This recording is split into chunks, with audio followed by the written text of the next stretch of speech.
আওয়ামী লীগ নিষিদ্ধ হওয়ায় খোলা ময়দান, নির্বাচনে চ্যালেঞ্জ নেই দাবি বিএনপির মহাসচিবের।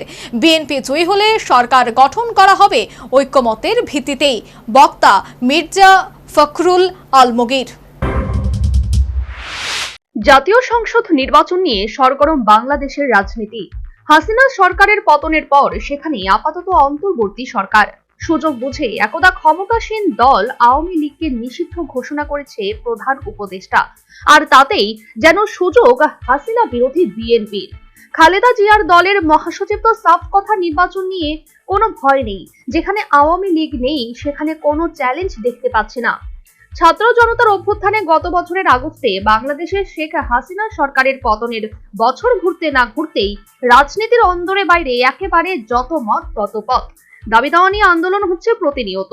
যে শরিক ও সমমনস্ক দলগুলির যৌথ আন্দোলনে হাসিনা সরকারের পতন হয়েছে, তারাই এখন নির্বাচন সংস্কার সহ বেশ কয়েকটি ইস্যু নিয়ে ভিন্ন মত পোষণ করছে।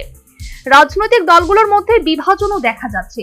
এসবের মাঝে বিএনপির মহাসচিব মির্জা ফখরুল ইসলাম আলমগীর বলছেন, আগামী ত্রয়োদশ জাতীয় সংসদ নির্বাচনে বিএনপি জয়ী হলে সরকার গঠন করা হবে ঐক্যমত্যের ভিত্তিতে। মোটের উপর বিএনপি নেতার এহেন মন্তব্য থেকে স্পষ্ট, হাসিনা ও তার দলই বিএনপির ক্ষমতা লাভের পথে কাটা ছিল। তাই আওয়ামী লীগ নির্বাচনে অংশ নিতে না পারায় বিএনপি নিজেকে এখন অ্যাডভান্টেজ মনে করছে। তবে বাংলাদেশ জাতীয় সংসদের নির্বাচন অনুষ্ঠিত হলে ফলাফল কি হবে তা অবশ্য সময়ই বলবে। Bureau report, news vanguard.